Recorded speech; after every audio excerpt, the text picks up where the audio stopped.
गुरु की यदि कृपा हो जाए, गुरु यदि क्षमतावान है, तो कैसा भी शिष्य क्यों ना हो उसकी भी सदगति हो जाती। जब कामिल मुर्शिद मिलता है तो बात खुदा से होती है।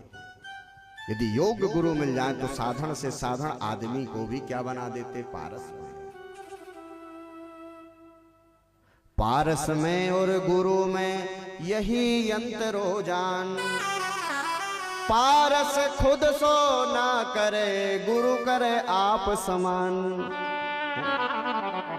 पारसमणि और गुरु की दोनों की उपमा की गई है, तो कहते हैं पारसमणि से भी ज्यादा महान गुरु की कृपा होती। क्यों?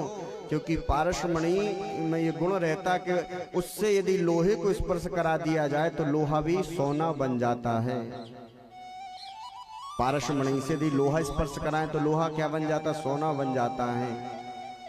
तो लोहे को पारसमणि सोना तो बना सकती है, मगर पारसमणि लोहे को पारसमणि नहीं बना सकती है।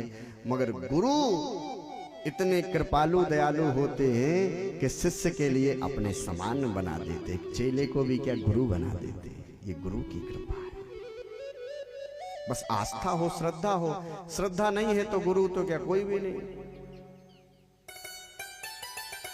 गुरु बिन भव निधि तरहि न कोई, गुरु बिन भव निधि तरहि न कोई, गुरु बिन भव निधि तरहि न कोई, गुरु बिन भव निधि तरहि न कोई। ओ बिरंचे शंकर साम होए, जो बिरंचे शंकर सम होए। जो बिरंच के समान, ब्रह्मा के समान, शिव के समान है, वो भी उद्धार नहीं कर सकता है। किसका? बिना गुरु के आश्रित हुए किसी शिष्य का। मंत्र मूलम गुरुर्वाक्यम मोक्ष मूलम गुरु कृपा। यदि श्रद्धा है, सच्ची श्रद्धा है ना, तो गुरु ने जो भी वाक्य कहा है वो शिष्य के लिए मंत्र बन जाता है।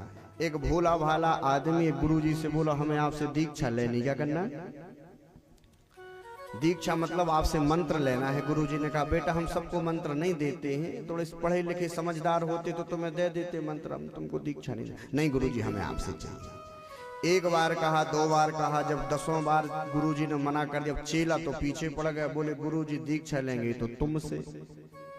अब गुरुजी ने जब कई बार मना किया तो चेला जहां भी गुरुजी जाए वहीं पहुंच जाए, गुरुजी हमें दीक्षा दे दो। ऐसे करते करते गुरुजी भी हैरान हो गए, तेरा दिमाग खराब है, अरे दीक्षा कोई साधारण वस्तु किसी को भी दे तो बोले गुरुजी हमें तो आपसे ही चाहिए।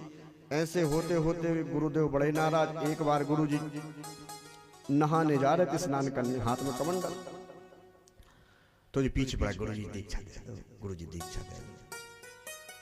अरे गवार कही कि ऐसी दीक्षा दी जाती? बोले गुरुजी आप तो दीक्षा लिए बिना मानेंगे नहीं। गुरुजी नाराज होकर के दौड़े कमंडल लेकर के, बोले मार कमंडल फोड़ दूं मस्तक, वक्त बेवक्त नहीं देखता, जब देखो जब दीक्षा। अच्छा गुरुजी ने भी बड़े पुट लगा के कहा कि मार कमंडल फोड़ दूं मस्तक, वक्त बेवक्त नहीं देखता। उसने कहा मिल गया मंत्र, और जपने लगा मार कमंडल फोड़ दूं मस्तक, वक्त बेवक्त नहीं देखता, मार कमंडल फोड़ दूं मस्तक, वक्त बेवक्त नहीं देखता। ऐसा करते करते गुरु के प्रति दृढ़ विश्वास लेकर के घर से चला गया और जाप करने लगा। जाप करते करते वही वाक्य उसके लिए सिद्ध हो गया। अब जब उसे सिद्ध हो गया, ऐसी कृपा हो गई कि वो जो बोलता सो होने लगे। अब भारी खुश, बोले आज गुरु जी के लिए कुछ दे आए, दक्षिणा दे आए। तो दक्षिणा देने के लिए आया तो गुरु जी की यहाँ भारी भीड़ लगी थी, तो बेचारा पीछे ही खड़ा हो गया। सोचने लगा कि गुरु जी के तो बड़े बड़े चेले, हमारी क्या पूछ है, पीछे खड़ा। अच्छा गुरु जी के यहाँ कोई ऐसी भीड़ नहीं थी। गुरु जी के यहाँ कोई ऐसा आदमी आया था जिसके लिए लगा था ब्रह्म राक्षस, भारी बड़ा भूत, वो किसी से भग नहीं रहा था, तो गुरुजी के पास में लाए। अब गुरुजी ने भी खूब मंत्र फूंके, जितने गुरुजी के बड़े बड़े चेला थे, जिनको साथ में पढ़ाते थे, जिनको साथ में रखते, सब ने अपनी अपनी विद्याओं का प्रयोग कर लिया, सब फेल हो गए। ये पीछे खड़ा था, दौड़ के आया, बोले गुरुदेव आ गए आपकी शरण में, बलहारी बलहारी बलहारी। गुरुजी ने कहा तू कहां से आ गया रे? बोले आज गुरुदेव आपके चरणों में, आपकी शरण में है। गुरुजी क्या हुआ, भीड़ काहे की लगी? बोले तेरे बस का काम नहीं। अरे गुरुदेव बताओ तो क्या हुआ? तब गुरुजी ने बताया कि इसको ब्रह्म राक्षस लगा है और हम लोग झाड़ फूंक करके हैरान है, निकल नहीं रहा। बोले गुरुजी आपका आशीर्वाद कृपा हो तो एकाध हम अपना झाड़ा दे दें। गुरुजी अपने बड़े बड़े शिष्यों को देखने लगे और उस शिष्यों ने गुरुजी की ओर हंस के कहा कि देखो कहाँ का बाबरा पागल आया। हम जैसे रोज हवन करने वाले, रोज संध्या करने वाले तो उसको भगा नहीं पा रहे, और एक कहाँ का गमारस आ गया, कह रहा है कि गुरुजी हम भी प्रयोग कर लें। तो गुरुजी ने कहा कि ठीक हो भैया, जब सबने कर लिया तो ठीक है, तू भी देख ले। और जो उसने जल रखा और कहा मार कमंडल फोड़ दो मस्तक, वक्त बे वक्त नहीं देखता, और जो मारा सो ब्रह्म राक्षस उचट के आधा किलोमीटर दूर। बचा लो भैया हम तो मर जाए। गुरुजी ने कहा क्यों रे, कौन सी विद्या सीख ली?